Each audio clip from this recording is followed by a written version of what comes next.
O que deixa a gente desanimado? Você vai concordar comigo que tem um monte de coisa que deixa a gente lá para baixo, né? É tanta coisa.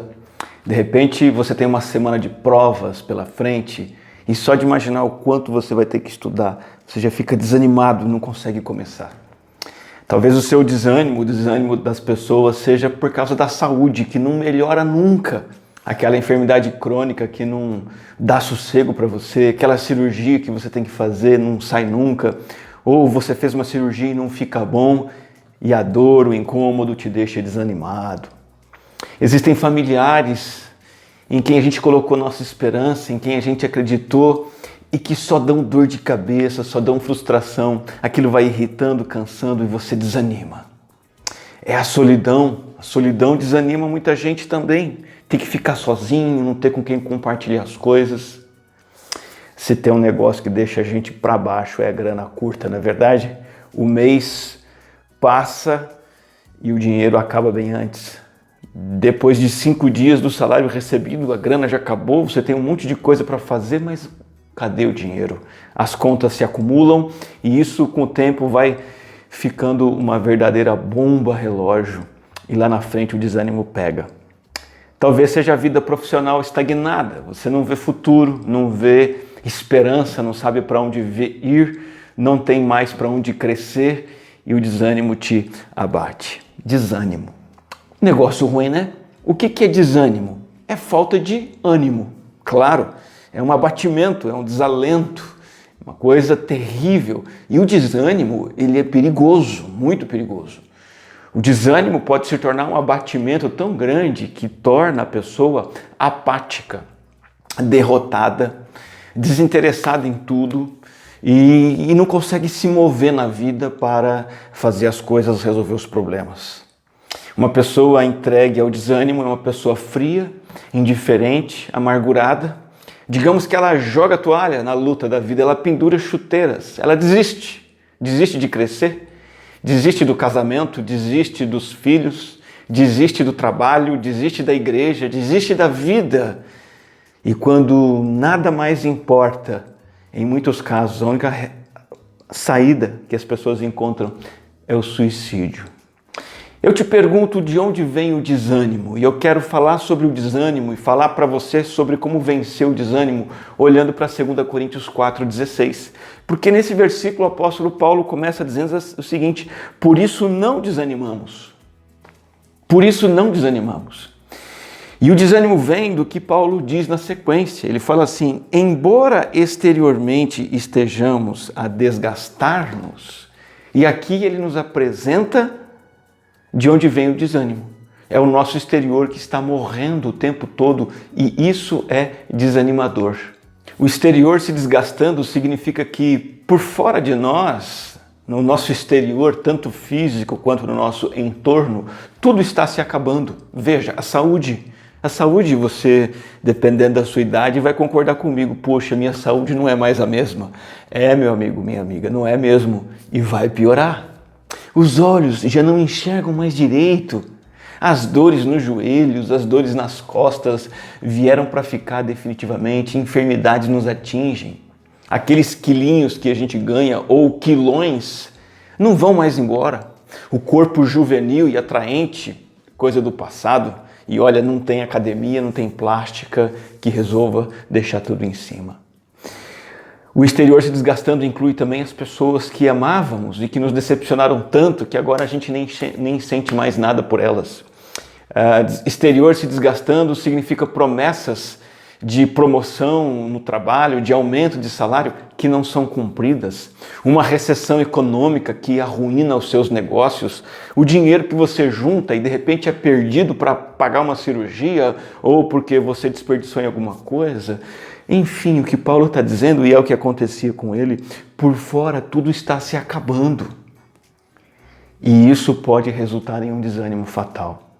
Mas como é que Paulo pode dizer assim, não desanimamos? Como que Paulo não se deixou vencer pelo desânimo? Será que ele pode nos ensinar a fazer o mesmo que ele fez? A não cair num completo esgotamento e exaustão? Nós podemos vencer o desânimo com Paulo e como Paulo. através de duas coisas: renovação e contemplação. Constante renovação e constante contemplação são as chaves do apóstolo Paulo para não ser derrotado pelo desânimo. Primeiro, renovação. Que renovação é essa? Paulo fala aqui sobre renovação espiritual. A palavra renovar significa crescer, fortalecer-se mais e mais, mudar para um novo tipo de vida que não é o estilo de vida que se corrompe, que se desgasta. O texto diz assim: embora exteriormente estejamos a desgastar-nos, interiormente estamos sendo renovados dia após dia. Então há uma renovação que acontece em Paulo, não das circunstâncias, não dos bens materiais, não dos relacionamentos terrenos, mas uma renovação interior espiritual. Sabe que renovação é essa que Paulo se refere e que fez com que ele não fosse derrotado pelo desânimo? Eu vou dizer para você. Renovação espiritual é o contínuo processo de amadurecimento e crescimento à semelhança de Jesus Cristo.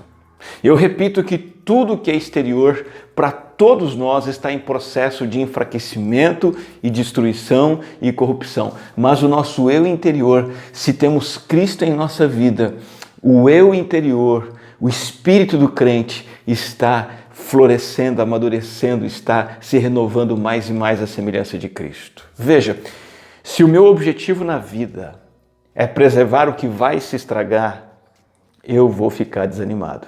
Se a minha vida consiste em ter saúde, eu ouço muita gente dizer isso: saúde é o que importa, enquanto a gente tem saúde, beleza, a saúde vai e acaba. Então vai acabar, porque a saúde vai embora.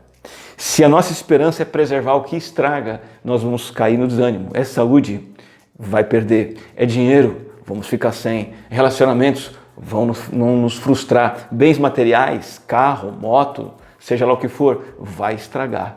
Se eu vivo para preservar o que não pode ser preservado, eu vou ficar desanimado. Mas veja, quando eu vivo com foco na minha comunhão com Deus e no meu crescimento pessoal, para eu me tornar mais e mais semelhante a Cristo, então eu jamais serei vencido pelo desânimo. Pode acontecer o que for na minha vida, como aconteceu na vida de Paulo. Ele diz aqui que ele é pressionado por todos os lados, perplexo, ele é perseguido, ele é destruído, abatido. Entretanto, mesmo trazendo no seu corpo o morrer de Jesus, ele tem a vida de Jesus se revelando em seu corpo. Então, por isso ele diz assim: eu não desanimo, eu não me desespero. Eu não me sinto abandonado e eu não sou destruído, porque a vida de Jesus está se revelando em mim, em meu corpo. Até mesmo as aflições físicas, as aflições materiais, as perdas que geram desânimo quando eu estou apegado a elas, agora, se eu me desapego delas e me apego a Cristo, a ser como Cristo, então a perda dessas coisas pode até cooperar para o meu próprio crescimento em Cristo Jesus. É o que acontecia com o apóstolo Paulo. Então você, por meio da palavra, da leitura da Bíblia, da oração, da comunhão com a igreja e da dependência do Espírito Santo, você pode levar uma vida em que você vai se tornar cada vez mais parecido com Jesus Cristo em seu caráter, em seu comportamento, em seu estilo de vida. E aí nada vai derrubar você, nada vai te derrotar diante do desânimo. As perdas mesmo podem nos fazer buscar mais a Deus, rejeitar o apego das coisas passageiras, identificar e abandonar os pecados na nossa vida. As perdas podem nos fazer desejar mais e mais as coisas de Deus, as coisas de Cristo. Era o que acontecia com o apóstolo Paulo. Você quer vencer o desânimo?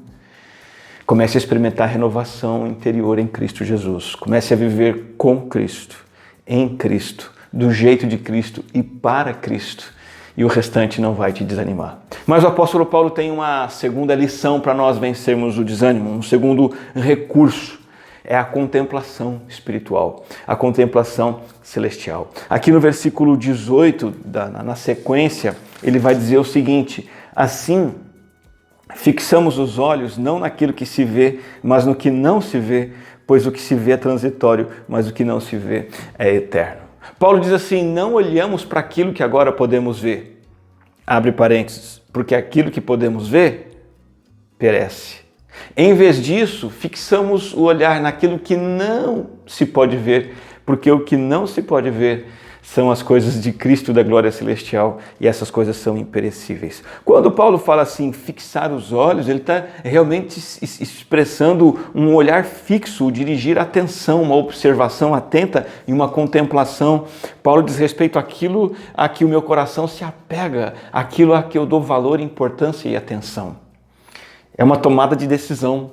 Não se trata, claro, de um olhar físico, mas de eu decidir me concentrar em coisas maiores. É preciso escolher com sabedoria o que é que vai saciar nossa alma. É preciso escolher com sabedoria para o que eu vou olhar em busca de sentido para a minha vida. É preciso ter sabedoria em decidir aonde eu vou colocar o meu entusiasmo. As coisas que nós vemos aqui agora, eu vejo o meu dinheiro, eu vejo a minha saúde, eu vejo o meu casamento, a minha esposa, meus filhos, meus bens, eu vejo, estão aqui, mas vão desaparecer amanhã. Portanto, essas coisas, por mais preciosas que sejam e por mais que devamos dar valor a elas, elas não podem nos dar satisfação pessoal. Não podem nos trazer ânimo e sentido para viver. Decidir fixar os olhos nisso é decidir o caminho do desânimo. Mas as coisas que nós não vemos aqui agora, não contemplamos com esses olhos físicos a face do Pai Celestial, a vida lá no céu, o reino de Deus eterno, o mundo que estará sem dor e sofrimento, a nossa existência futura totalmente livre do pecado, a plena semelhança com Cristo, coisas que eu não vejo hoje, são coisas prometidas a mim que vão durar para sempre, e é para elas que eu tenho que olhar, e é nelas que eu devo meditar, e é para elas que eu devo contemplar. São coisas que vão sim trazer satisfação para a alma, entusiasmo e sentido para viver. E decidir colocar o foco nessas coisas é a melhor escolha. O apóstolo Paulo vai dizer, no versículo anterior, que os nossos sofrimentos leves e momentâneos estão produzindo para nós uma glória eterna que pesa mais do que todos eles. Ou seja, essas aflições pequenas, passageiras que temos e enfrentamos, estão produzindo uma glória que pesa mais do que todas as angústias e uma glória que vai durar para sempre. E é para isso que devemos olhar. E até mesmo as perdas, os possíveis geradores de desânimo na nossa vida precisam ser, na verdade, catalisadores do nosso foco, coisas que ajustam o nosso olhar para aquilo que realmente importa, que é Cristo, a semelhança com Cristo, a plena comunhão com o Pai. Se nós mantivermos o foco na recompensa eterna, enquanto suportamos as inevitáveis perdas e aflições terrenas, se colocarmos o nosso foco na recompensa eterna, estaremos fazendo aquilo que é certo e aquilo que vai nos dar força, poder para vencer o desânimo e a falta de entusiasmo para viver. A glória celestial, contemplando-a, ela se tornará cada vez mais valiosa em nosso coração. E as perdas terrenas, que nos angustiam, se tornarão aflições pequenas e momentâneas. Então, veja, nosso nível de abatimento ou de entusiasmo, o nosso nível de ânimo ou de desânimo. Perceba, não tem tanto a ver com expectativas realizadas ou não. O nosso nível de ânimo ou desânimo tem a ver com expectativas certas ou erradas. As nossas expectativas terrenas, elas não vão se realizar. E, de fato, a resposta para nós, o caminho para nós será o caminho do desânimo e do abatimento. Mas se eu tiver as expectativas corretas, ajustadas, então eu terei o ânimo que vem do Senhor para sempre. Deixa eu dar uma ilustração bem simples para você. Não adianta você plantar um pé de mamona e esperar daquele pé colher morangos. Não adianta você fixar os olhos naquilo que é passageiro, colocar teu coração, teu futuro, tua vida, tua esperança naquilo que passa e achar que ali você vai colher um morango, você vai colher vida e alegria. Não vai. Tudo que você vai encontrar é o desânimo e a decepção. Não vai te satisfazer. O convite do Senhor aqui, olhando para essa passagem, é para você e eu fazermos um ajuste do nosso foco, reajustarmos o foco do nosso coração e colocarmos o nosso foco de vida na renovação espiritual interior. Essa é a minha ambição, essa é a minha busca. Cristo, estar com Ele, ser como Ele, imitá-lo, representá-lo, servi-lo e me renovando espiritualmente cada vez mais. Colocar o foco nisso, colocar o foco na contemplação do que está prometido para mim na glória celestial. E sabe, é assim que o nosso desânimo nunca mais nos derrubará. Existem maneiras simples e rápidas de vencer o desânimo que o mundo oferece. Por exemplo, o mundo vai dizer, pensa positivo. Se você pensar positivo, você vai conseguir superar o seu desânimo. Tome alguns remédios para te dar um pique um pouco maior para viver e você vai vencer o desânimo. Faça uma renovação de programação mental através de um coach profissional e reprograme sua mente para que você aprenda a pensar positivo para você não ser derrubado pelo desânimo. Simplesmente aceite as perdas da vida. Isso vai te ajudar a encarar a realidade e vai te ajudar a vencer o desânimo. Essas coisas todas, elas podem funcionar, mas nenhuma delas resolve o problema definitivamente. A verdadeira solução para que nossas palavras sejam as palavras do apóstolo Paulo: eu não desanimo com nada. Eu não desanimo com um marido ímpio, um marido ingrato. Eu não me desanimo com filhos desobedientes, rebeldes. Eu não fico desanimado com falta de dinheiro. Eu não me entrego ao desânimo diante dos problemas da vida. Para que nós possamos dizer isso, o nosso foco precisa ser a nossa renovação espiritual em Cristo Jesus. E uma vida de contemplação daquilo que está prometido para nós na eternidade. Eu espero que essa palavra possa atender às necessidades do seu coração. Possa te ajudar a renovar o seu compromisso para viver, possa fortalecer sua fé e sua vida. E se essa palavra é uma bênção para você, compartilhe ela com bastante gente. Mais pessoas estão precisando entender como elas podem vencer o desânimo. Vamos orar. Graças te dou, Senhor, por estar conosco, por nos ensinar a viver e nos ajudar a enfrentar o desânimo que continuamente nos assedia e muitas vezes nos derruba. Que possamos repetir as palavras do apóstolo Paulo.